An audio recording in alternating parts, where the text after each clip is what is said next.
BNP গত ১৩ বছর ধরে স্পেসিফিকলি বললে যে ২০১২ সালের পর থেকেই বিএনপি এই একটা সরকারের কাছে একটা দাবি জানায় আসতেছে, দরকার হলে সরকারকে বলতেছে ক্ষমতা চাইতে একটা সুষ্ঠু নির্বাচনের কথা বলতে। এবং এইটার মধ্যে কিন্তু বিএনপি কোনোদিন কোনো আড়াল নিতে পারে নাই। বিএনপি কিন্তু কোনো ছাত্রলীগের মধ্যে গিয়ে বলতে পারে না যে বঙ্গবন্ধু মহান নেতা, আমরা সবাই বঙ্গবন্ধুকে ভালোবাসি, এই কথা বলে কিন্তু বিএনপি রাজনীতি করতে পারে নাই।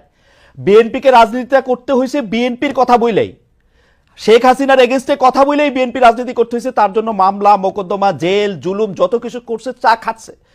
বৈষম্য বিরোধী ছাত্র আন্দোলনের নেতারা কিন্তু শেখ হাসিনার বিরুদ্ধে ফেসিবাদী আন্দোলনে গেছে হচ্ছে অনেক পরে, অনেক জায়গার পরে। সেই সময় তাদেরকে আমরা মুক্তিযুদ্ধের স্লোগান দিতে দেখছি, তাদেরকে আমরা বঙ্গবন্ধুর ভাষণ দিতে দেখছি, এবং আমরা দেখছি যে তারা নানাভাবে নানা ধরনের আড়াল নিচ্ছেন। বিএনপি কিন্তু এই সুযোগটা পায় না। আমার প্রশ্নটা হচ্ছে, যেই বিএনপি এত ত্যাগ করলো এবং তারা কিন্তু সরকারে গিয়া ৩ জন মন্ত্রী হয় নাই, ৩ জন মন্ত্রী এই বৈষম্য বিরোধী ছাত্ররাই হয়েছে। তারা কিন্তু কোনো কিছু দখল করে নাই, তাদের একটাই চাওয়া ছিল ইলেকশনে যাওয়া। এবং ইলেকশন যাওয়ার পর থেকে বিএনপিকে কি শুনতে হয়েছে আপনাদের কাছ থেকে আপনি দেখেন। আমি ছোট করে একটু বলি, আমার মাফ করবেন, আপনাদের কাছে শুনতে হয়েছে বিএনপি নাকি আওয়ামী লীগকে পুনর্বাসন করতেছে, বিএনপি নাকি আওয়ামী লীগকে নিয়ে আসতেছে।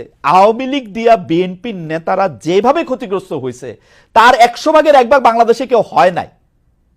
এরপরও বিএনপি কেমনে শত্রু হইল এনসিপির, এইটার কারণটা কি? মানে বিএনপিকে ক্ষমতা থেকে ঠেকানোটা কেন এত জরুরি হয়ে পড়লো?